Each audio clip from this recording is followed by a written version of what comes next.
마태복음 16장 16절에 이 베드로의 고백은 우리 모두에게 너무나 익숙하고 우리 다 감동을 가지고 가지는 우리 모두의 신앙 고백입니다. 그런데 여기에는 사실은 조금 더 중요한 내용이 포함되어 있는데 이 16절의 신앙 고백의 그 감동성, 그 중요성 때문에 사실은 더 중요한 얘기가 조금 놓쳐지곤 하는 구절입니다. 예를 들면 요한복음 3장 16절 때문에 요한복음 3장은 16절 하나만 있게 된 것과 같습니다. 마태복음 16장은 이 16절 때문에 나머지는 자꾸 놓쳐지는 그런 장 중에 합니다. 무슨 얘기냐 하면 예수님께서 이 고백을 들으시고 교회를 세우시겠다고 약속을 하시고 그 교회를 이 신앙 고백 위에 두시며, 그렇죠? 천국 열쇠를 주어서 우리가 땅에서 매면 하늘에서도 매이고 우리가 땅에서 풀면 하늘에서도 풀리는 특별한 권세를 교회에 허락하신 중요한 장면입니다. 그러나 이 일은 오늘날 한국교회에서 가장 많이 사랑하며 오해하는 구절일 수도 있습니다. 어떻게 오해를 할 수 있느냐 하면요, 베드로의 신앙 고백의 열성, 그 치열함 위에 교회를 준 것은 아닙니다. 교회는 이 고백의 내용이 근거가 됩니다. 그 고백의 내용은 우리 다 같이 한번 하죠. 주는 그리스도시요 살아계신 하나님의 아들이십니다. 이걸 여러분이 이걸 목이 쉬게 불러서 이 고백을 해서 교회를 허락한 게 아니고, 고백의 내용이 뭐였다고요? 예수는 메시아시고 하나님의 아들이시라는 사실 위에 교회를 주셨습니다.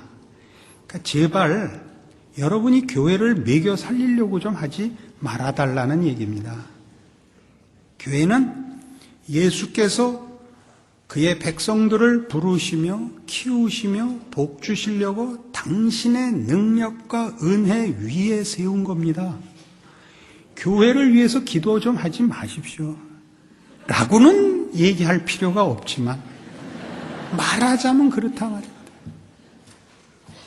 저는 건강이 좋지 않습니다. 여러 가지 이유 때문인데요, 최근에 깨우친 것은 그게 저한테 유익하기 때문에 하나님이 그러셨다는 걸 이제야 알았습니다. 배추를 절군 거지요, 그죠? 안 그러면 김치를 못 담게 됐으니까 하나님이 이렇게 하셨다고 느낍니다. 저희 교인들은 저를 위해서, 제 건강을 위해서 기도 많이 합니다. 공기도 시간에도 물론 합니다. 그랬다 저한테 욕 직사게 먹었습니다. 내 걱정 말고 니들이나 잘해. 아니 그렇습니까? 우리 어느 행가 교회표가, 어느 90몇 년의 교회표가 너나 잘해였습니다. 차마 주보에는 못 쓰고 우리끼리만 알고 지냈고, 그 다음 해 표는 너 죽을래 였습니다. 이런 표현들 속에는 바로 이런, 오늘 여러분과 나누려는 이런 제 속에 진심이 있습니다. 하나님이 우리를 위하여 오셨고 우리를 편들고 우리를 위하여 모든 근거가 되시고 과정이 되시고 힘이 되시고 복을 주시고 상을 주시고 위로하시고 고치시는데, 우리는 마치 우리가 아니면 교회가 무너지고 하나님 나라가 실패하고 세상이 구원을 받지 못할 거라고 자꾸 생각을 합니다.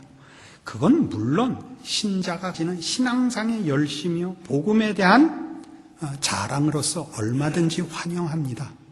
그러나 아차하면 뭐가 되느냐 하면 주께 쓸모 있는 사람과 주께 쓸모 없는 사람, 능력 있는 교인과 능력 없는 교인으로 나뉘어지는 건 전 싫습니다. 그렇게는 성경이 얘기하지 않기 때문입니다. 이제 제가 하는 얘기에 성경적 근거를 대겠습니다. 이 유명한 시몬 베드로의 이 고백으로 인하여 예수님께서 이렇게 칭찬하셨습니다. 바요나 시몬아, 네가 복이 있도다. 이를 네게 알게 하니는 누가 아니고 이수영 목사님이 아니고 하늘에 계신 내 아버지시니라. 그리고 교회를 약속하셨고 모든 복들을 허락하셨습니다. 그리고 이렇게 이어집니다. 이 뒷부분은 아무도 안 봅니다. 20절, 이에 제자들을 경계하사 자기가 그리스도인 것을 아무에게도 이르지 말라 하시는 겁니다. 왜 이게 붙습니까? 대강 다 아시다시피 당시 유대인들은 그들이 기다리던 메시아가 정치적, 사회적, 군사적 해방자일 거라고 기대를 했습니다. 나라를 구하고 자기네를 괴롭히는 로마를 쳐엎고 이스라엘의 정치적인 해방을 갖다 주고 하나님을 믿는 백성의 특별한 보상을 하나님이 주시는 실력 있는 싸움꾼이 올 거라고 기대를 했습니다. 그러나 아시다시피 우리 주님은 진정한 인류의 적, 죄와 사망을 멸하러 오셨고 그 일을 위하여 이제 십자가를 지고 죽으셔야 되는 겁니다. 그런데 제자들을 포함하여 당시의 모든 유대인들은 예수님이 죽어야 된다는 사실을 이해하지 못했고 그 일을 방해했습니다. 그러죠? 21절입니다. 이때로부터 예수 그리스도께서 자기가 예루살렘에 올라가 장로들과 대제사장들과 서기관들에게 많은 고난을 받고 죽임을 당하고 제3일에 살아나야 할 것을 제자들에게 비로소 가르치시니, 그리고 그 유명한 얘기가 나옵니다. 베드로가 절대 그렇게는 못합니다. 주께서 죽으실 수도 없고 죽을 일이 생기도록 내가 가만히 있지도 않겠습니다라는 충성 서약 내지 데몬스트레이션을 했습니다. 그랬다가 어떻게 됐죠? 성경에 나오는 어떤 인물도 받아보지 못하던 욕을 먹습니다. 사단아, 내 뒤로 물러가라. 아깐 뭐였죠? 바요나 시몬아, 네가 복이 있도다. 이거였죠. 바요나는 요나의 아들입니다. 요나의 아들 시몬아, 네가 복이 있도다. 지금은 사단아, 내 뒤로 물러가라. 너는 나를 넘어지게 하는 자로다. 이거 굉장히 심각한 구절인데 아무도 이건 조심을 안 해서 어느 예수 잘 믿는 집에 가도 이 구절 붙여놓은 집을 못 보겠어요. 목이다. 할 수 있거든이 무슨 말이냐. 이런 건 다 있어요. 응? 내게 능력 주시는 자 안에서 이런 건 다 있는데 이거 사단아 내 뒤로 물러가라 이건 없단 말이에요. 이러시면 안 됩니다. 이건 안 보이는 데 써놓으셔야 됩니다. 화장실 문 같은 데 써놓고 매일 조심하셔야 됩니다. 너는 나를 넘어지게 하는 자로다. 내가 하나님의 일은 생각지 아니하고 도리어 사람의 일을 생각하는도다. 그리고 뭐라 그래요? 아무든지 나를 따르려거든 자기를 부인하고 자기 십자가를 지고 나를 쫓을지니랍니다. 이건 굉장히 중요합니다. 그러니까 앞에 베드로가 예수께서 누구신지를 고백한 그 고백의 사실성을 인정하시되 그 고백이 베드로가 가지는 열성의 표현이거나 베드로가 가지는 어떤 하다못해 충성의 표현인 것을 거부하고 계시는 것을 이게 분명하게 한 사건 속에 마태복음이 기록하고 있습니다. 이제 차근차근 찾아가 봅시다. 누가복음 22장입니다.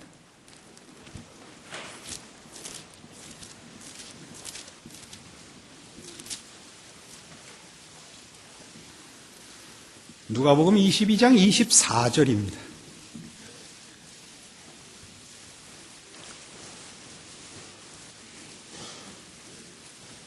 설마 구약부터 찾고 계시지는 않겠죠. 또 저희 사이에 그중 누가 크냐 하는 다툼이 난지라 예수께서 이르시되 이방인의 임금들은 저희를 주관하며 그 집권자들은 은인이라 칭함을 받으나 너희는 그렇지 않을지니 너희 중에 큰 자는 젊은 자와 같고 두목은 섬기는 자와 같을지니라. 앉아서 먹는 자가 크냐 섬기는 자가 크냐. 앉아 먹는 자가 아니냐. 그러나 나는 섬기는 자로 너희 중에 있노라. 너희는 나의 모든 시험 중에 항상 나와 함께한 자들인즉 내 아버지께서 나라를 내게 맡기신 것 같이 나도 너희에게 맡겨 너희로 내 나라에 있어 내 상에서 먹고 마시며 또는 보좌에 앉아 이스라엘 12지파를 다스리게 하려 하노라. 여러분은 개정판을 성경을 읽으시는 줄 압니다만 준비를 좀 못해왔습니다. 아직 조금 다를 수 있는데 표현은 내용은 같습니다. 이제 마지막 이 만찬석상입니다. 주님 잡히시던 그 밤입니다. 이 시간까지도 지금 제자들은 뭘 하고 있냐면 24절에 있는 것 같이 누가 크냐라는 싸움이 있었는데 이건 왜 일어났냐면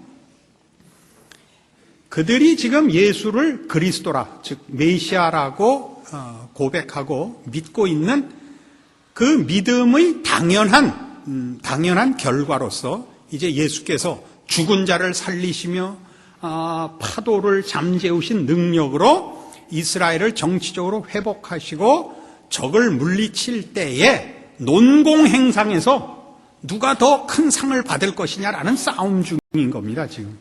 그러니까 아직도 제자들은 마지막 만찬석상에서까지도 저들은 아직도 정치적 해방자를 기대하고 있는 겁니다.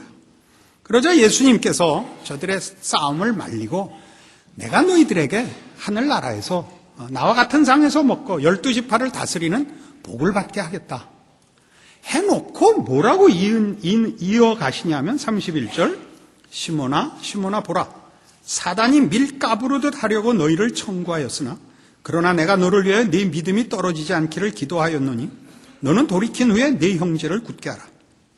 저가 말하되 주여 내가 주와 함께 오게도 죽는데도 가기를 준비하였나이다. 가라사대 베드로야 내가 네게 말하노니 오늘 다 굴기 전에 네가 3번 나를 모른다고 부인하리라 하시니라. 예수님께서 제자들에게 너희들 나와 함께 천국에서 내 상에서 먹고 12지파를 다스리는 그 상을 받게 되기를 내가 원하고 그렇게 해주겠다. 그러나 오늘 사탄이 너희를 청구했었고 내가 그걸 거부했는데 베드로가 3번 부인하는 건 내가 놔둬야 되겠다. 그렇게 말씀하시는 겁니다. 베드로가 뭐라고 대답을 했느냐 하면 주와 함께 오게도 죽는데도 가기를 준비하였나이다. 내가 죽을지언정 주를 배신하지 않을 것이며 제가 시험에 져서 주를 배신하는 일일랑 있을 수가 없습니다. 뭐라 그랬다고요? 다 굴기 전에 3번 부인할 것이다 입니다. 조금 생각을 합시다. 우리 대부분의 성도들은 이제 그 신앙이라는 것이 우리나라 국민의 정서가 훨씬 감성적이라서 이해보다 감동이 앞섭니다. 그래서 거의 대부분의 성도들은 교회 올 때 뇌를 집에 놔두고 옵니다. 거의 쓸모가 없거든요. 울기만 하고 가면 되니까. 그러나 미처 광고를 못했는데 내일은 꼭 갖고 오십시오. 생각하셔야 됩니다. 성경은 인격자이신 하나님이 당신의 형상대로 우리를 만들어 인격적으로 하시는 말씀입니다. 생각하고 따져보셔야 됩니다. 제가 이렇게 자꾸 따지는 얘기를 했더니 어느 나이 많으신 권사님이 저한테 충고하셨습니다. 뭘 그리 따지시오. 그냥 확 믿으세요.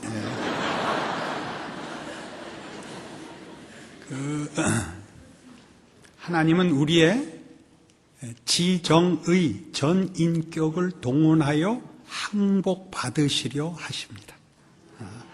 이게 한국교회에 균형이 없어서 우리 한국교회는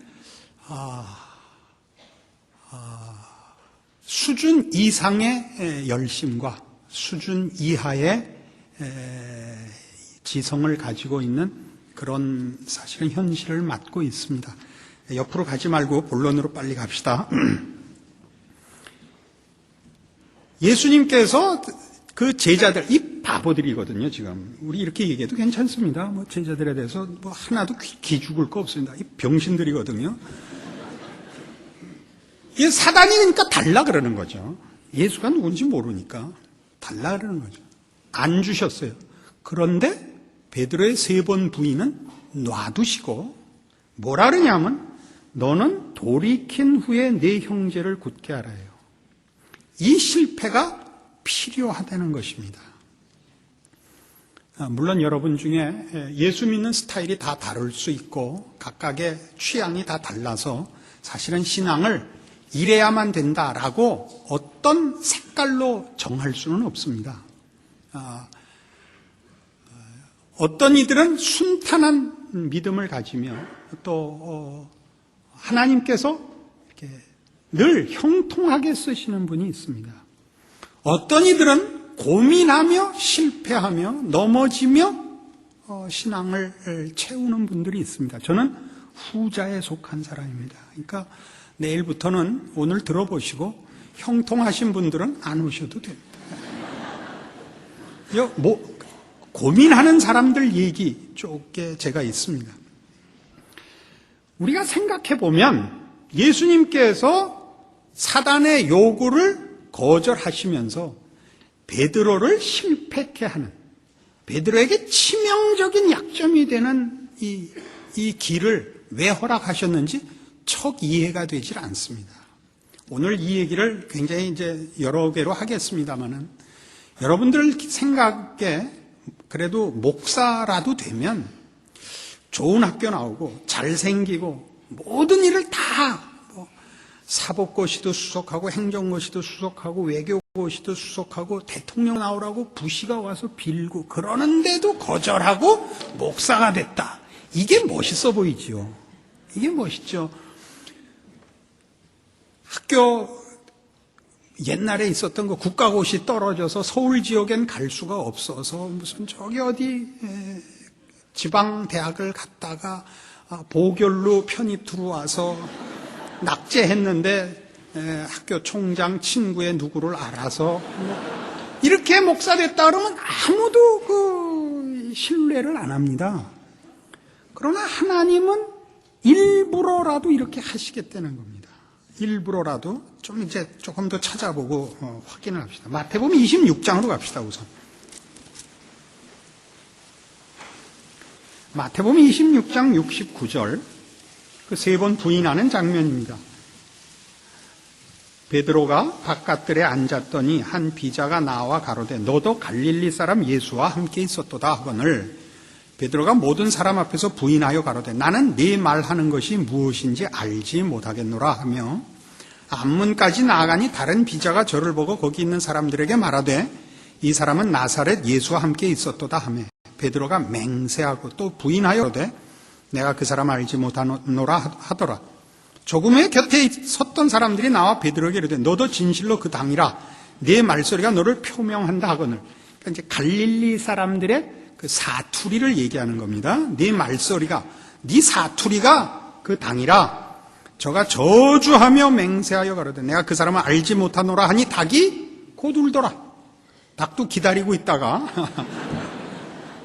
울었습니다. 그래서 75절 이에 베드로가 예수의 말씀에 닭 울기 전에 네가 세 번 나를 부인하리라 하심이 생각나서 밖에 나가서 심히 통곡하니라. 이런 거 해보셨습니까? 우는 건 왜 울죠? 나이 들어서 우는 건 다 이겁니다. 진심이 실현되지 않을 때 우는 겁니다. 간절함이 성립되지 않을 때 웁니다. 더 잘하고 싶었는데 안 될 때, 그러고 싶지 않았는데 그렇게 됐을 때 울지요. 여러분 신앙생활 하는데 여러분 기도하고 결심한 대로 한 것과 그렇게 못한 것과 어느 쪽이 많습니까? 꼭 손들고 대답할 필요는 없습니다. 저는 후자가 너무너무 많았던 신앙 경력을 가지고 여기 섰습니다. 저는 사람들이 진심과 충성을 가지고 신앙을 고백하고 사는 일에 대하여 늘 멀찍이 서서 얼굴을 못 들었던 사람입니다. 저는 평생이 억울했던 사람입니다. 너무 울어서 눈이 작아진 사람입니다. 많이 울면요, 까만 동자 먹물이 다 흘러나와요. 한번 울어보세요. 제가 이 답을 찾는데 너무나 오래 걸렸습니다. 왜요? 우리나라 기독교 신앙은요, 처음 시작부터 순교로 시작을 했거든요. 예수를 믿을 것이냐 말 것이냐가 목숨이 걸린 문제였습니다. 거기서 기독교가 뿌리를 내려서 우리는 처음부터 일사각오의 신앙을 가졌고 치열했습니다. 치열했죠. 전부 안중근, 이봉창, 이준, 유관순 이런 사람들만 있었습니다. 이거 위험한 걸 갖다 주고. 저는 설교하다가 물을 먹은 적은 없고 물컵을 던진 적은 있습니다. 굉장히 위험한 걸 갖다 놓으셨습니다. 그래서 우리는 지금도요, 신앙이 좋다 나쁘다를 스스로 치열함으로 확인합니다. 그러니까 우리가 한국 교회가 부흥회를 왜 했냐면요, 맥이 빠지면 펌프질을 하려고 모였던 겁니다.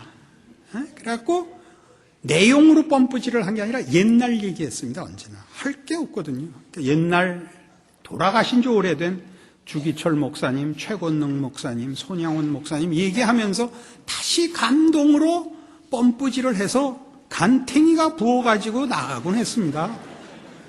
나가면 그분들 얘기 듣고 감동 속에 나도 그렇게 해야지 하고 나가서 어린 비자 하나를 만나서 너도 그 당이라 무슨 소리야 해갖고는 뒤집어지곤 했죠. 예전에 봄, 가을로 부흥했습니다. 저는 모태신앙입니다. 저희 외할아버님이 목사님이시고 저희 할아버님은 안수 집사셨고 지금은 그 말 안 씁니다. 영수라고 했습니다. 저희 증조할아버님은 독립투사셨습니다. 얼마나 뼈대가 있는 집안 출신입니까? 안 되는 겁니다. 베드로가 그랬듯이. 베드로가 뭘 우는지 아시겠습니까? 진심이 곧 실력이 아닙니다. 소원이 실력이 아닙니다. 예수 그리스도가 누구냐를 내가 알고 고백하고 진심을 가지는 것이 신앙이 아니고 그분이 와야만 됐었고 그분이 죽어야만 됐던 것이 우리의 신앙입니다. 우리 중에 아무도 십자가가 필요 없는 사람이 없습니다. 그런데도 어떻게 하다 보면 우리는 주는 그리스도시요 살아계신 하나님의 아들이십니다라는 이 나가자 싸우자 이기자가 우리의 힘이 되었죠. 한국교회는 전부 성공으로 가고 있지 않습니까? 능력, 성공, 승리 이리 가고 있고 한국교회는 대형화되고 많아지고 물량으로 가면서 목사들 모두가 비교가 그겁니다. 교인이 몇 명 모이는가? 이게 답니다. 몇 부 예배 보는가? 왜? 가르쳐주면 올래? 어느 교회와 어느 교회가 어떠냐는 그건 전혀 비교할 수 없는 것들입니다. 그러나 지금 한국교회 전체가 그러니까 목회 성공 방법에 관한 그런 싸움만 하고 있죠. 이거 왜 오늘은 첫날부터 내가 이러나 모르겠어요. 보통 한만 빨라도 둘째 날은 돼서 흥분을 하는데 아까 이 목사님이 커피에 뭘 타서 절 먹인 거 같아요.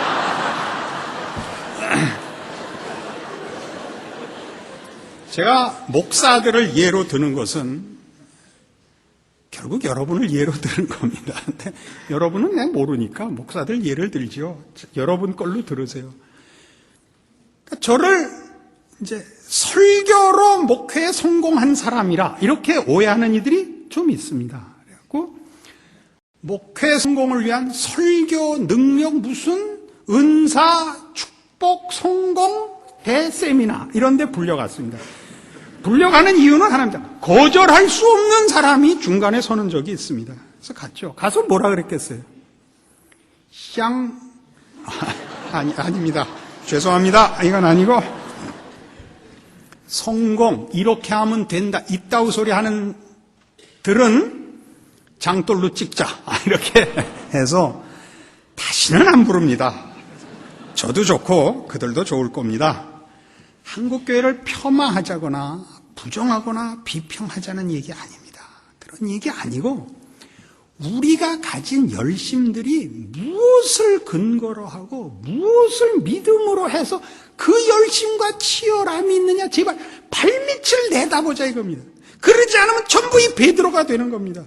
어린 비자 앞에서 할 말을 잃는 거예요.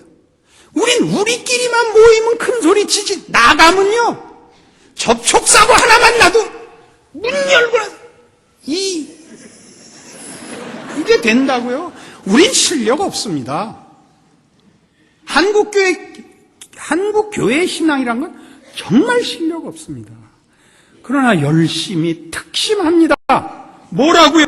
아직 이거 안 당하고 있는 겁니다. 확인 안 하고 있는 겁니다. 어린 비자 앞에서마저도 자기의 신앙을 지킬 힘이 없는데 왜 없다고요?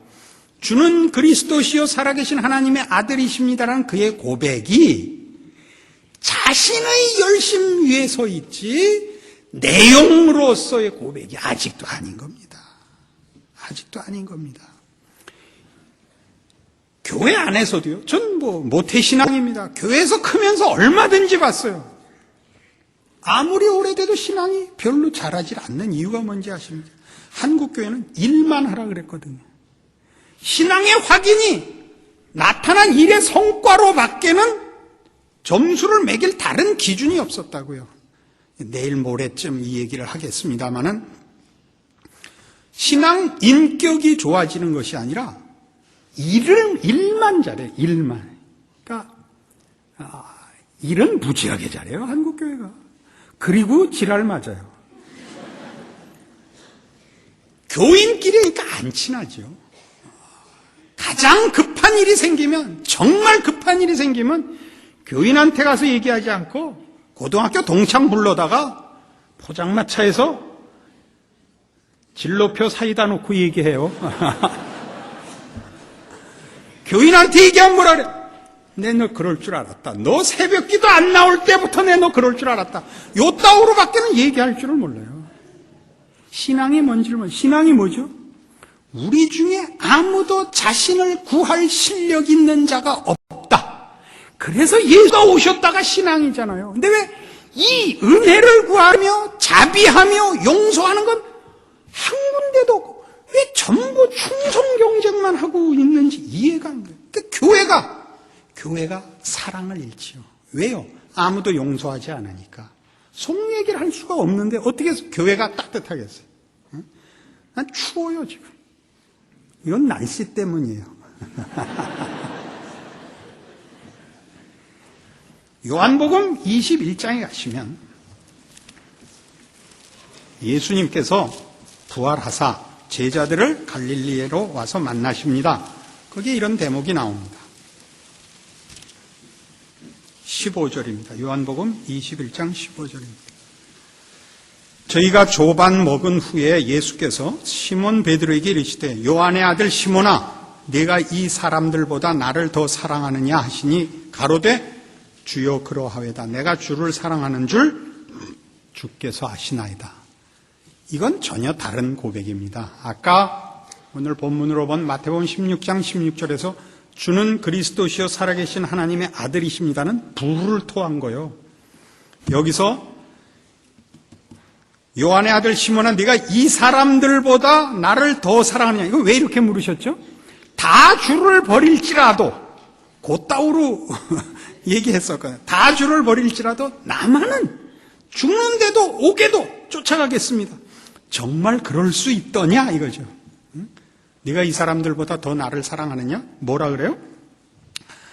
내가 주를 사랑하는 줄 주께서 아시나이다.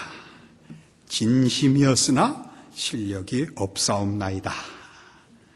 주여 도와주시옵소서. 그러니까 이게 다 포함되는 겁니다. 이게 세 번째 이렇게 나와요. 17절에 세 번째 가라사대 요한의 아들 시몬아 네가 나를 사랑하느냐 하시니 주께서 세 번째 내가 나를 사랑하느냐 하심으로 베드로가 근심하여 가로되 주여 모든 것을 아시오매 내가 주를 사랑하는 줄을 주께서 아시나이다. 왜 걱정이 됐을까요? 지가 한 고백, 자기가 가진 진심이라도 지킬 실력이 없으니까 주께서 자꾸 물으니까 겁이 나죠. 이것도 아닌가 비요? 이거 걱정이 되죠. 걱정이 돼요. 베드로라는 대사도가 생기는 첫째 이유는 주께서 그를 사도로 삼으신 탓입니다. 그의 뭘 보고 사도를 삼느냐라고 물으신다면 학벌이나 IQ나 담력이나 의리나 그 어느 것도 우리에게서 조건을 삼지 않으시고 베드로를 묵사발을 만들어 베드로가 자신을 부인하게 만들고야 비로소 그를 사도로 쓰시는 겁니다. 우리는 사실은 성공시대에 있습니다. 한국교회가. 양쪽, 복을 누리고 있고, 하나님이 한국교회에 너무나 많은 축복을 주셨습니다. 이 일로 인하여 우린 지금 사실은 혼동을 하고 있습니다. 이름은 대지 맙시다. 다 아는 큰 교회들 목사님들을 생각해 보십시오. 큰 교회 아무개 목사님 중에 변변히 공부한 사람과 변변히 생긴 사람이 없습니다. 그래요, 안 그래요? 이름을 꼭 대야 돼요? 그게 무슨 얘기냐? 성경은 이렇게 얘기하죠. 고린도전서 1장입니다. 고린도전서 1장 26절입니다. 형제들아 너희를 부르심을 보라. 육체를 따라 지혜 있는 자가 많지 아니하며 능한 자가 많지 아니하며 문벌 좋은 자가 많지 아니하도다. 그러나 하나님께서 세상에 미련한 것들을 택하사 지혜 있는 자들을 부끄럽게 하려 하시고 세상에 약한 것들을 택하사 강한 것들을 부끄럽게 하려 하시며 하나님께서 세상에 천한 것들과 멸시받는 것들과 없는 것들을 택하사 있는 것들을 폐하려 하시나니 이는 아무 육체라도 하나님 앞에서 자랑하지 못하게 하려 하심이라. 자랑하지 못하게 한다는 건 무슨 말이냐면요, 자신에게 근거가 없다는 것을 확인시키려 함이라 그런 뜻입니다. 자랑은 자기가 이유와 원인이 되어 결과를 만들었을 때만 하는 것이 자랑입니다. 자랑의 반대말은 은혜입니다. 은혜란 뭐죠? 자기가 받은 결과를 자기가 만들 수 없는데 결과를 얻은 것을 은혜라 그럽니다. 뇌를 안 가져온 날은 좀 쉽게 해야 되는데 쉽게 할 수가 없는 것 양해하십시오. 왜 자랑하지 못하게 한다고요? 우리에게 근거 있는 것이 아닙니다. 기독교 신앙은 하나님께 있습니다. 하나님이 예수 안에서 원인을 찾으시고 우리에겐 그 결과를 주셨습니다. 그래서 하나님이 이 일을 할 때, 복음을 전하며 복음에 관한 어떤 일을 할 때 어떤 사람을 부른다고요? 26절. 육체를 따라 지혜 있는 자가 많지 않고 능한 자가 많지 않고 문벌 좋은 자, 이런 사람들을 절대 안 쓰는 이유는 사람들이 뭐라고 오해할까 봐. 저 사람은 똑똑해서 이 일을 한다. 저 사람은 능력이 있어서 이 일을 했다라고 오해할까 봐 그렇게 안 하신다고요. 그러니까 하나님의 일을 하는 사람들은 우리가 볼 때 거의 이상하다 이런 생각이 드는 것이 지극히 당연한 것입니다. 그리하여 그것이 그 사람으로부터 출발한 것이 아니요 오직 하나님이 이유였다는 것을 성경은 자꾸 가르칩니다. 자꾸 2장 보세요. 고린도전서 2장. 형제들아 내가 너희에게 나아가 하나님의 증거를 전할 때 말과 지혜 아름다운 것으로 아니하였나니 내가 너희 중에서 예수 그리스도와 그의 십자가에 못 박히신 것 외에는 아무것도 알지 아니하기로 작정하였습니다. 내가 너희 가운데 거할 때 약하며 두려워하며 심히 떨었노라. 내 말과 내 전도함이 지혜에 권하는 말로 하지 아니하고 다만 성령의 나타남과 능력으로 하여 너희 믿음이 사람의 지혜에 있지 아니하고 다만 하나님의 능력에 있게 하려 하였노라. 바울은 말이죠. 이 고린도 전후서는 중요한 그 이슈가 이겁니다. 저 사람이 이 중요한 이게 고린도라는 데는 지금 말하면 그리스에 있거든요. 당시 로마가 다스리던 세상이었지만 사상은 그리스 사상이 온천하를 잡고 있을 때입니다. 거기 안에 있는 도시입니다. 사상적으로, 지식적으로 세계에서 제일 잘났다고 생각하는 사람들이 사는 데죠. 거기 기독교를 전했습니다. 이 사람들은 이것을 자꾸 철학으로, 사상으로 이렇게 이해를 하려고 드는 겁니다. 그들이 볼 때 사도 바울이 전체 성경의 표현들로 보면 구변이 신통치 않았고 생긴 것도 신통치 않아서 위대해 보이지 않는다. 이런 귀한 내용을 만들어낼 만한 사람으로 보이지 않는다라는 말하자면 사도권의 도전을 받았습니다. 그러니까 바울의 얘기가 이겁니다. 내가 전하는 복음은 사상이나 이념이 아니고 사람이 만든 철학이 아니고 하나님께서 우리를 구원하시려고 예수를 보내셔 구원하셨다는 이런 하나님의 복음이라. 그래서 내가 너희에게 전한 것이 저 사람이 똑똑해서 많이 배워서 이 말을 하는구나라고 오해할까 봐 제일 떨었다. 이게 고린도전서 2장 얘기예요. 그러니까 우리가 이제 어느 교인이나 예외 없이 자기가 다니는 교회, 자기 목사님을 좋아하고 존경하는 법입니다. 그러니까 그 교회 나가죠. 싫어하면서야 나가겠어요? 그러면 우리도 모르게 우리 목사님은 훌륭하다, 우리 목사님은 많이 배웠다, 이리 가시지 말라고요. 하나님이 우리 목사님을 보내어 당신의 은혜를 베푸신다 라고 하란 말이에요. 누구를 통해서도 할 수 있어요. 누구를 통해서도. 그 누구를 통해서도에 해당하는 것이 목사들이에요. 목사를 존중히 여겨야 하는 것은 하나님이 세워 그를 통하여 일하시기 때문에 존중하라는 겁니다. 이 존중하는 것이 아니고 자꾸 이 사람에게서 이유와 원인을 찾기 위해서 우리 목사님은 잘생겼어부터 시작해서 머리가 좋아. 이건 저한테 해당하는 문제인데. 무슨 이렇게 가는 거는 물론 우리에겐 천성적인 버릇입니다. 그러나 아셔야 돼요. 그렇게 가다 보면 어느 날 주소를 잃어요. 우리가 어디서 출발했고 무엇을 근거했는가를 잊는다고요.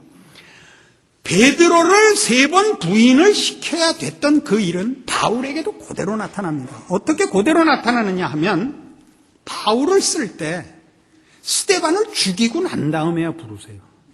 우리 생각에는 바울 그러면 대사도 아닙니까? 이 바울이라는 이름이 얼마나 좋으면 서양 사람들 이름에 존하고 폴하고 제일 많습니다.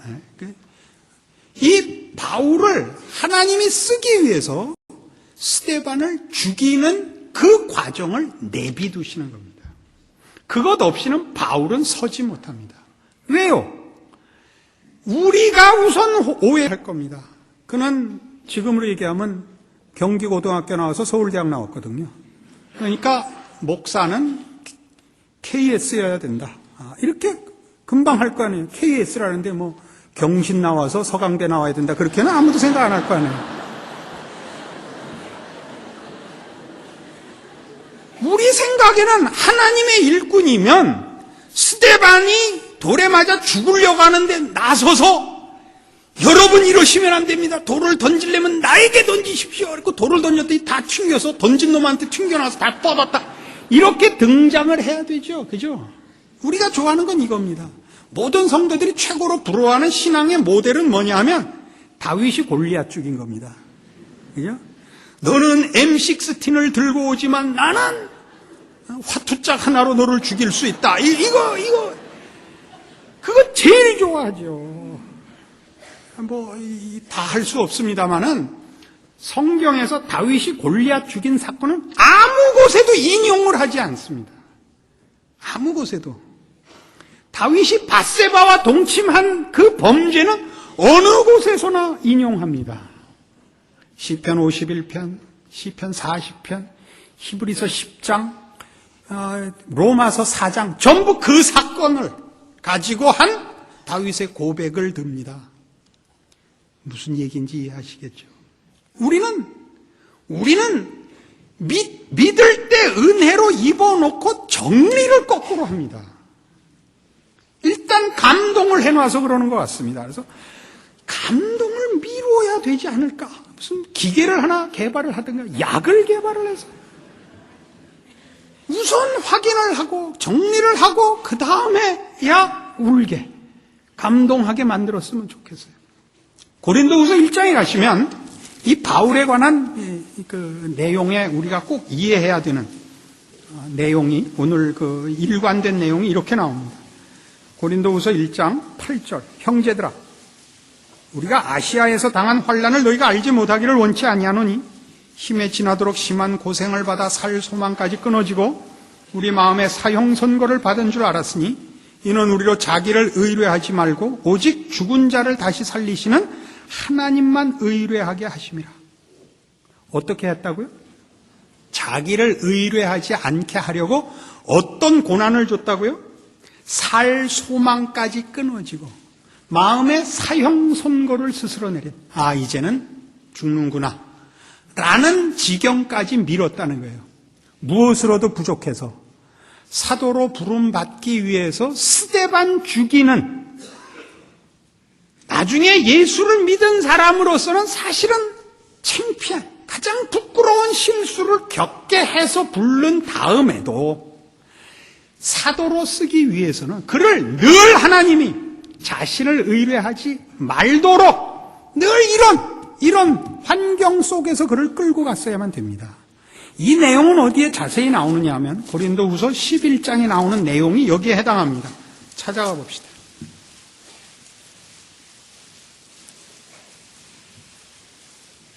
고린도후서 11장 21절 우리가 약한 것 같이 내가 욕되게 말하노라. 그러나 누가 무슨 일에 담대하면 어리석은 말이나마 나도 담대하리라. 저희가 히브리인이냐 나도 그러하며 저희가 이스라엘인이냐 나도 그러하며 저희가 아브라함의 씨냐 나도 그러하며 저희가 그리스도의 일꾼이냐 정신없는 말을 하거니와 나도 더욱 그러하도다.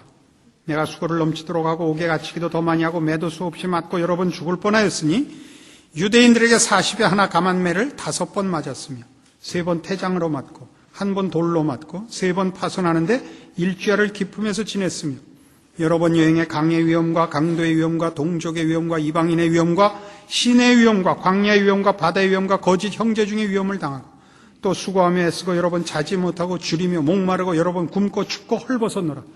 이 모든 내용들을 보십시오. 평생을 고난을 당했죠. 40에 하나 감한매라는 것은 말 그대로 40 빼기 1입니다. 39대를 몇 번 맞았다고요? 5번 맞았는데 이 39대라는 것은 유대인이 사형을 시킬 자가 아닌 중죄인에게 내릴 수 있는 최고의 형벌입니다. 40대를 때리면 그 이상을 때리면 죽을 수 있다고 해서 최고로 많이 때리는 것이 39대입니다. 그걸 몇 번 맞았다고요? 5번 맞았는데 한 달에 한 번씩 맞았으면 죽었죠. 한 번 맞고 회복하는데 한 3년은 걸린대요. 그러니까 3년에 한 번씩 5번 맞으면 그것도 35년 걸리고 요새 구구단은 그래요. 앞에 건 앞에 쓰고 뒤에 건 뒤에 써요.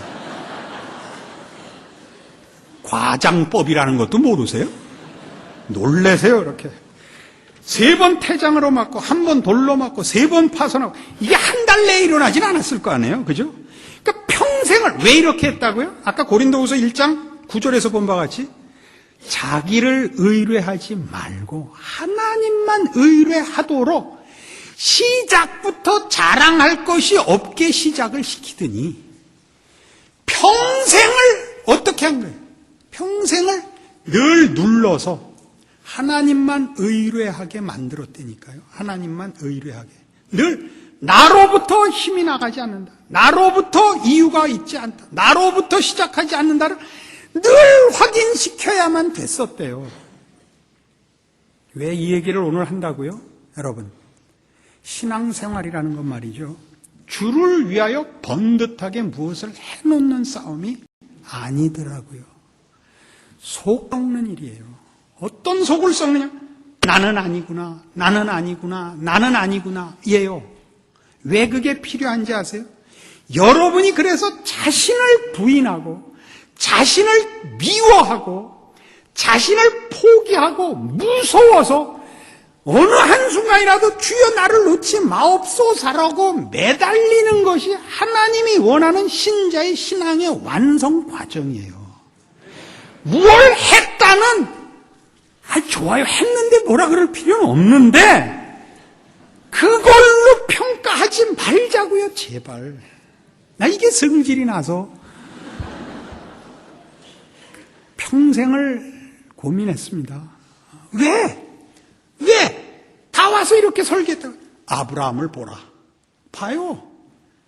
이삭 바치는 거 보라. 옛날에 다 이북분이었어요. 뭐 지금도 우리나라는 이북 사람이 다 해먹었어요. 교회는 무엇들 하는 거야? 이렇게 됐거든요.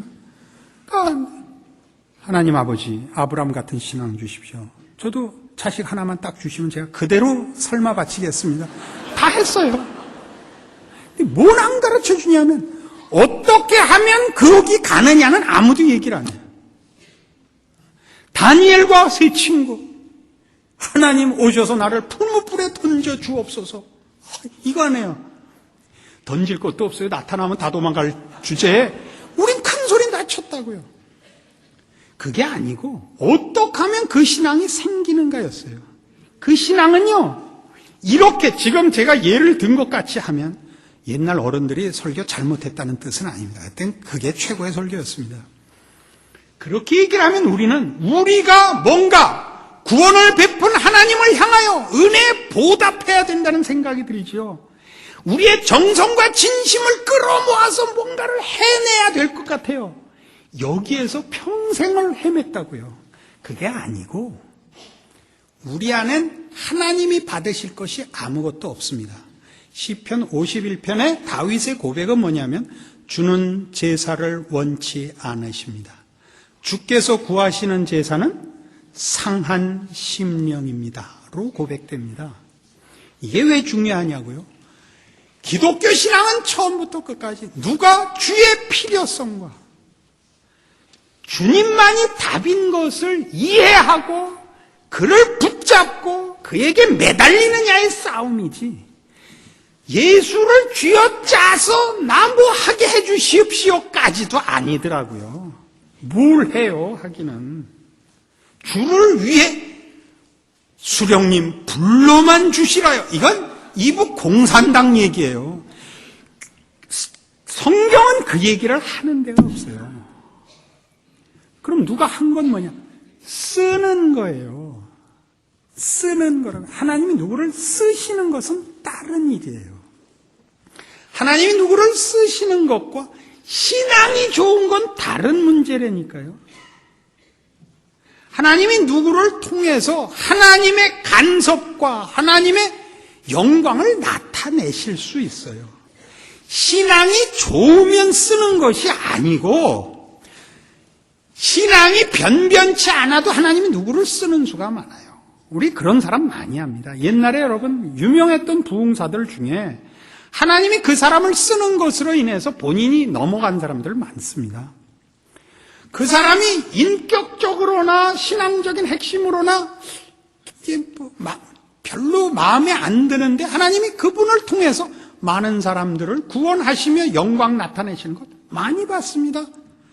지금도 그렇습니다. 아까 처음에 예를 든 것 같이 한국교회 유명한 목사님 10명 마음속에 그 있잖아요. 해보세요.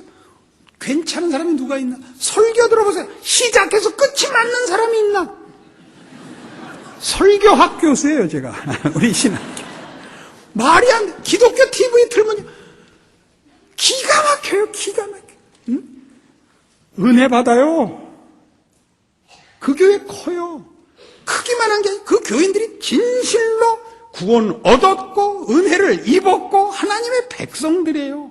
환장해요. 하나님이 하신다니까요. 그분을 통해서 일하세요. 그렇다고 그 사람이 꼭 신앙이 최고냐는 별개의 문제예요. 내일 모레 해요, 그거. 그날 오세요. 그 얘기해요. 우린 지금 어디에 막혀 있느냐면 우리 모든 성도들이, 그러니까 몇 사람의 영웅들, 하나님이 그 사람을 통해서 일하는 것을 인해서 그것만이 신앙이 좋은 것이고 하나님이 그 신앙을 받으셨다고 생각을 하는 데서 넘어가는 거예요. 그래서 어떻게 됐냐 하면 내놓을 거 없는 사람들은 다 죄인이 돼버렸어요. 이 사람들을 위해서 온 겁니다. 별로 아니신 것 같은데요. 이게 99%입니다. 하나님이 쓰는 사람은 1%입니다. 그 쓰는 것도 자신을 위해서 쓰는 것이 아니라 전체 유익을 위하여 누구를 씁니다. 우리가 여기 있는 모든 사람이, 오늘 모인 모든 사람이 하와이로 놀러 갑시다. 12박 20일. 며칠 밤은 셀 거니까.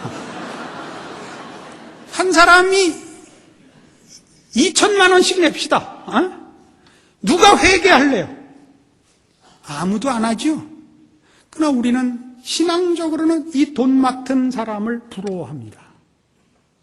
저 사람은 어떤 신앙을 가졌길래 하나님 앞에 저 일을 맡았을까? 그 골치 아픈 거예요. 그거 하다 띄어먹거나 잃어버리면 큰일 나는 거예요. 그 회개한 사람 때문에 나머지는 편안하게 살 수 있도록 누구를 쓰는 거예요.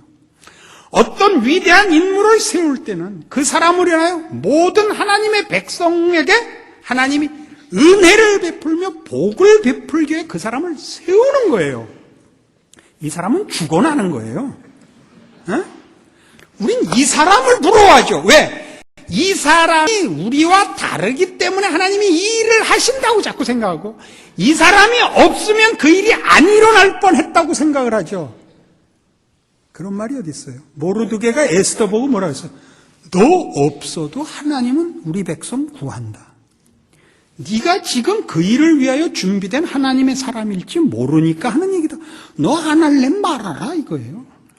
하나님이 하나님의 일을 실패할 리 없다는 건 기독교 신앙에서는 기본이에요. 그러나 우리는 자꾸 하나님 없이 일하려고 그래요. 잘난 사람들로 인하여 하나님이 더 많은 일을 할 수 있다고 자꾸 얘기를 해요. 그렇지 않아요.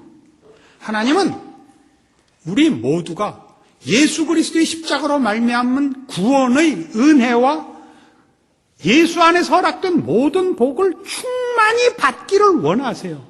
그러려면 맨 처음 뭘 해야 되냐면 자기 의를 꺾어야 돼요.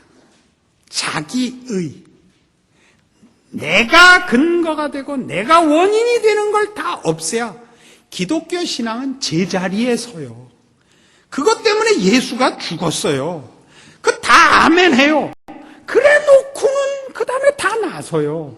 그럼 뭘로 쓴다고요? 이거 베드로가 예수를 3번 부인하게 주님이 놔둔 사건과 바울로 하여금 스데반 죽이고 나오게 하고, 그러고도 부족해서 평생을 누르셔야 됐다는 사실을 놓쳐요. 그래서 어떻게 했다고요? 바울은 평생 예수만 붙잡았다고요. 고백을 보실래요? 디모데전서 1장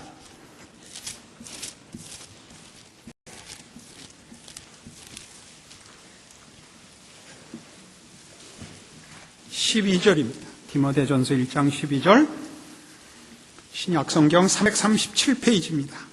나를 능하게 하신 그리스도 예수 우리 주께 내가 감사함은 나를 충성되이 여겨 내게 직분을 맡기심이니, 내가 전에는 회방자요 핍박자요 포행자였으나 도리어 긍휼을 입은 것은 내가 믿지 아니할 때 알지 못하고 행하였습니다. 우리 주의 은혜가 그리스도 예수 안에 있는 믿음과 사랑과 함께 넘치도록 풍성하였도다. 믿보다 모든 사람이 받을 만한 이 말이요, 그리스도 예수께서 죄인을 구원하시려고 세상에 임하셨다 하였도다. 죄인 중에 내가 괴순이라. 그러나 내가 긍휼을 입은 까닭은 예수 그리스도께서 내게 먼저 1절 오래 참으심을 보이사 후에 주를 믿어 영생 얻는 자들에게 본이 되게 하려 하심이니라. 우리는 베드로, 바울, 모세, 다니엘 이러면 다 믿음의 위인, 믿음의 영웅으로 자꾸 치부를 하죠. 성경은 그렇지 않다는 거예요. 바울이 뭐라 그래요? 자신을 죄인 중에 괴수라고 고백을 하며, 왜 내가 사도가 됐냐 하면 나를 보면 기독교 신앙, 하나님이 예수를 보낸 그 복음의 핵심이 무엇인지를 알게 되기 때문에 보냈다는 거예요. 이렇게 예를 들죠. 제가 다니던 그러니까 고등학교, 대학교 다니던 시절에는 대학부 있는 교회가 없었습니다. 고등학교를 졸업하고 할 수 있는 교회 봉사는 2개가 있었는데, 하나는 반사가 되든가, 주일학교 반사가 되든가, 아니면 성가대가 되는 겁니다. 성가대가 더 높았어요. 성가대에서는 오디션을 하는 거예요. 저는 음정이 정확치 않아요. 제 마음대로 해요. 근데 이제 친구들 다 가서 하는데 저만 빠질 수가 없어. 가서 했는데 됐어요. 나는 너무 겸손했구나 그동안, 이렇게 생각을 했죠.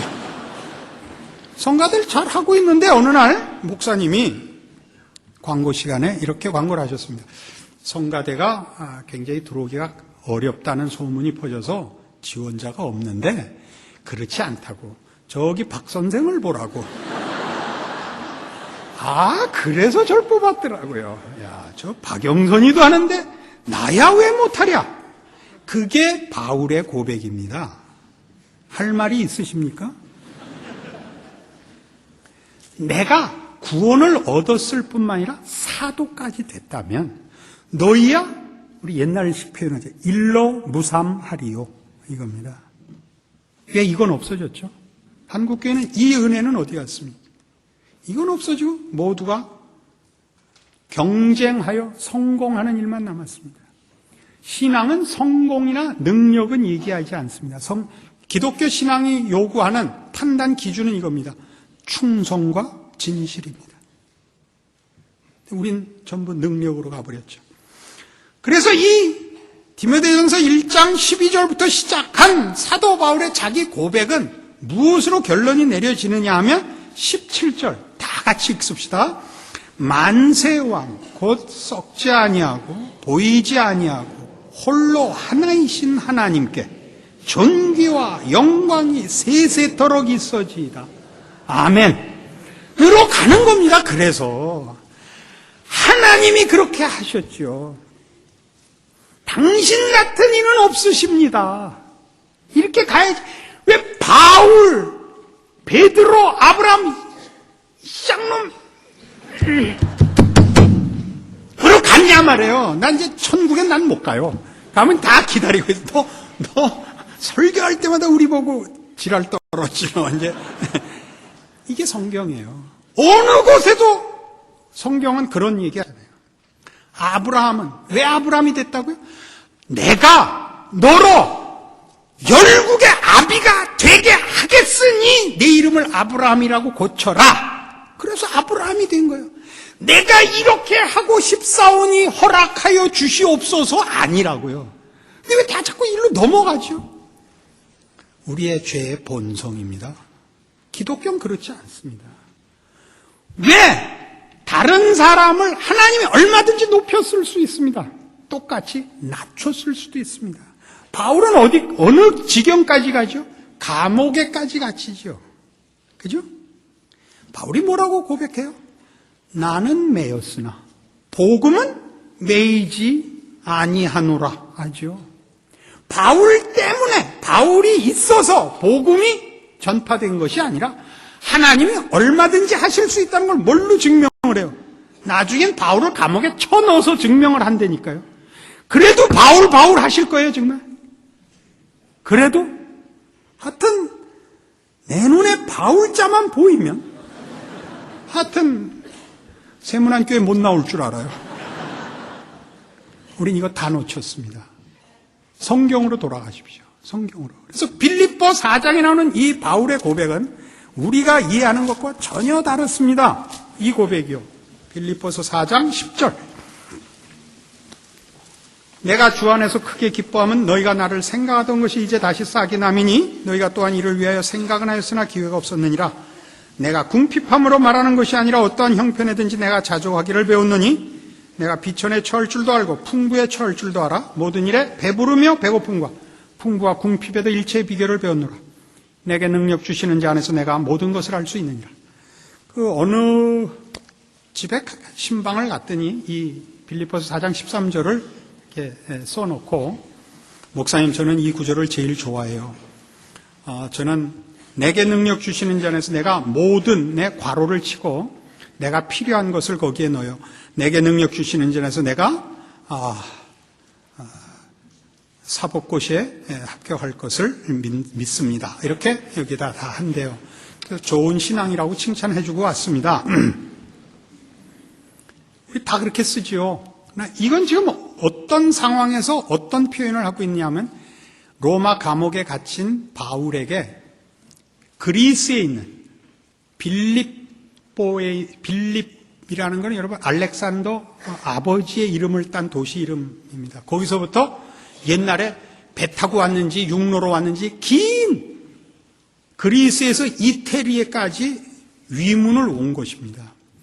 바울이 감사 편지를 보낸 장면입니다. 이 편지를 그들 손에 보냈는지 나중에 다시 보냈는지 모르나 뭐라고 얘기하냐면 옛날 감옥이란 건 인권이라는 것이 대접받지 못하던 시절이라 정말 엉망진창인 겁니다.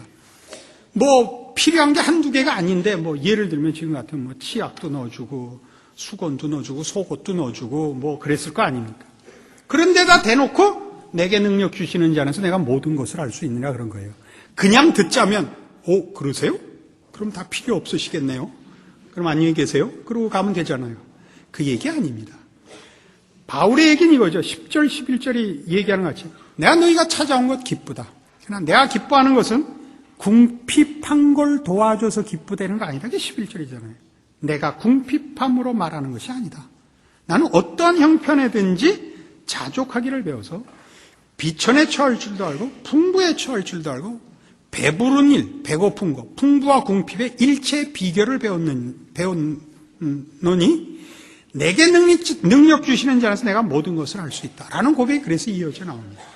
이 얘기는 이런 뜻입니다. 내가 하는 일은 세상이 도울 수도 없고 방해할 수도 없는 일이다. 그러니까 세상이 나를 돕는다고 이 일이 더 잘 되는 일도 없고 세상이 방해한다고 해서 이 일을 손해보게 할 수 있는 일이 아니다. 지금 우리 교회가 지금 벽돌로 대부분 되어 있잖아요. 그러면 벽돌이 많으면 더 크게 지을 수 있죠. 그 벽돌을 빼면 이 건물이 없어지잖아요. 그 얘기예요. 세상은 나를 도와줄 수도 없기 때문에 도울 수 없으면 당연히 방해도 할 수 없습니다. 왜요? 돕는 것으로 세상이 줄 수 있는 것으로 내가 근거하면 그걸 뺐으면 근거가 무너지죠. 그 얘기 속에서 그래서 내게 능력 주시는 자 안에서 예수 그리스도 안에서 나는 뭐든지 당할 수 있다가 되는 겁니다. 할 수 있다는 여기서 물론 긍정적인 발언입니다만은 세상적으로 생각할까 봐 하는 얘기예요. 나 감옥에도 갇힐 수 있다. 세상이 나를 감옥에 가뒀다고 해서 복음이 갇히지 않는다 그 얘기죠. 세상이 나를 대접했다고 해서 그래서 복음이 더 잘 전파되지 않는다 이거예요. 우리가 가지는 단순한 신앙적인 열망은 이겁니다. 하나님 나에게 능력을 주십시오. 그럼 내가 주를 위하여 주의 영광을 빛내기 위하여 내 한 몸 바치겠습니다. 그게 안 통한다는 얘기예요. 여러분이 부자거나 똑똑하거나 사회적 지위가 있으면 복음이 더 빛을 낸다고 누가 그래요? 우리 교회가 아니라서 그 다음 말을 내가 못하겠습니다. 누가 그래요? 왜 그렇게들 생각이 굳어져 버려서 한국교회 전체가 세문안교회 보고 그러는 거 아니고 그래서 사회적으로 신분이 낮거나 교회 앞에 큰 어떤 헌신의 모습을 보이게 보일 수 없으면 코가 죽어버렸단 말이에요. 그건 안 됩니다. 개나 소나 다 나서서 큰 소리 치라는 얘기는 물론 아닙니다. 그러나 우리는 하나님께서 모든 사람을 위하여 예수 그리스도를 주셨듯이 예수 안에서 모든 사람에게 지금 간섭하시며 최선의 길로 인도하고 계시며 부족할 것이 없게 지금 지키고 계신다고 믿어야 되는 겁니다. 이거 갖고는 부족합니다. 여기서 아멘 안 하는 사람은 끝나고 지하실로 오십시오. 이 해답을 얻는데 저는 평생이 걸렸습니다. 여러분은 지금 1시간밖에 안 걸렸습니다. 그러니까 아직 익지 않았겠죠. 그러나 잘 생각해 보십시오. 우리의 신앙에서 제일 큰 시험은 뭐냐면 하나님이 내 진심과 내 소원을 받아주시지 않아서 나는 욕꼬라지로 산다라는 체념입니다. 아시겠어요? 신앙에서 제일 무서운 건 체념입니다. 하나님은 나는 관심이 없으신가 보다입니다. 그렇지 않습니다. 성경 어느 곳에서나 확인되듯이 눈동자와 같이 지키시며 젖먹이는 어미가 그 아이를 잊는 적은 있어도 하나님은 그렇지 않으시답니다. 시편 23편에 나오는 여호와는 나의 목자시니 내가 부족할 것이 없다는 모든 성도들에게 언제나 동일할, 변할 수 없는 하나님이 받아내시는 항복입니다. 여러분의 지금 형편, 저는 다 모르죠. 경제적, 무슨 육체적, 사회적, 뭐든지 좋습니다. 어떤 조건을 가지고도 여러분은 하나님 앞에 다른 사람보다 불공평하게 대접받는 것 없으십니다. 여러분들이 지금 여러분을 증명하고 싶은 열심을 가지고 하나님이 내 진심을 받아줬다는 것으로 여러분의 신앙을 확인하려고 하지 마시고, 하나님이 여러분을 베드로같이, 바울같이 동일하게 그의 백성들을 인도하여 자기를 근거로 하는 걸 뽑고 계시기 때문에 우리는 이것을 절망과 실패로 경험하고 있다는 사실을 확인하십시오. 모든 성도들의 신앙 현실은 그래서 자랑거리보다 훨씬 많게 실망과 절망과 실패입니다. 그리하여 우리를 어디로 몰고 가십니까? 예수만으로 몰고 가십니다. 우리 찬송가 중에 그 몇 장에 있는데 제가 지금 기억이 안 납니다. 그 찬송 그 해설에 이게 나옵니다.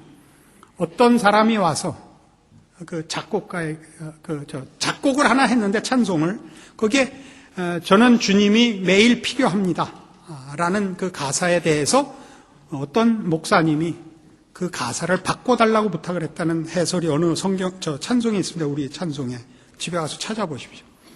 나는 예수가 매일 필요한 것이 아니라 매 순간 필요합니다. 이렇게 고백했다 그래요. 그래서 가사를 바꿨답니다. 아시겠습니까? 예수가 매 순간 왜 필요합니까? 우리는 우리의 본성을 제어하지 못하며, 우리가 주 앞에 가진 진심을 지켜내지 못하며, 얻은 바 구원을, 우리의 고백을 우리는 우리의 것으로 만드는 일에 늘 실패합니다. 왜요? 아직도 옛 성품이 우리를 많이 넘어뜨립니다. 그래서 하나님께서 우리에게 하시고자 하는 일은 우리 보고 교회를 지키라, 나라를 지키라, 그런 거 안 합니다.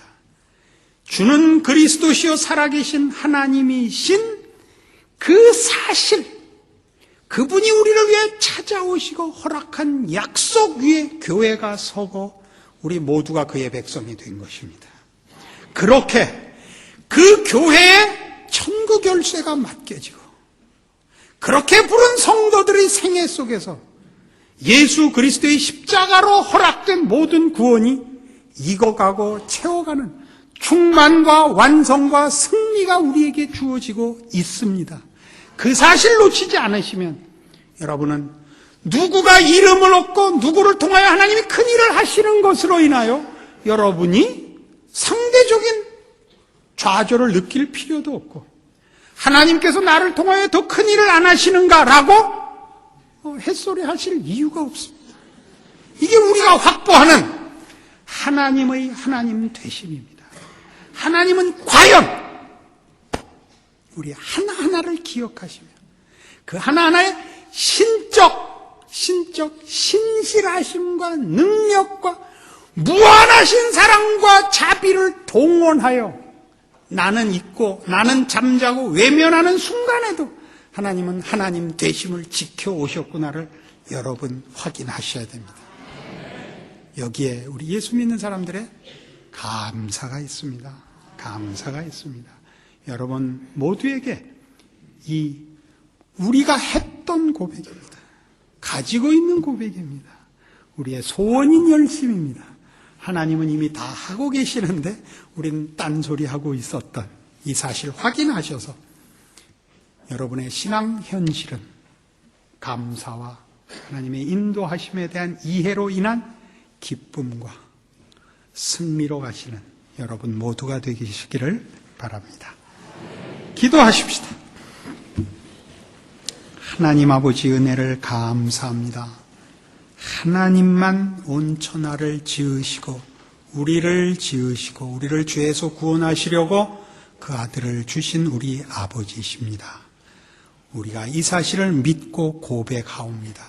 그리하여 저 아브라함이, 다윗이, 베드로와 바울이 선 것 같이 하나님의 귀하고 사랑받는 믿음의 자녀로 채워지고 승리할 것을 믿습니다.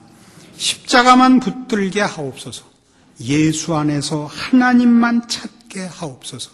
그리하여 우리의 이 보잘것 없어 보이는 존재와 삶 속에 실제로 하나님이 나를 간섭하사 기적을 이루시며 하나님의 신실하심을 영원토록 지키실 그 약속을 이행하고 계심을 깨우치는 눈을 주사 감격해 하시옵소서.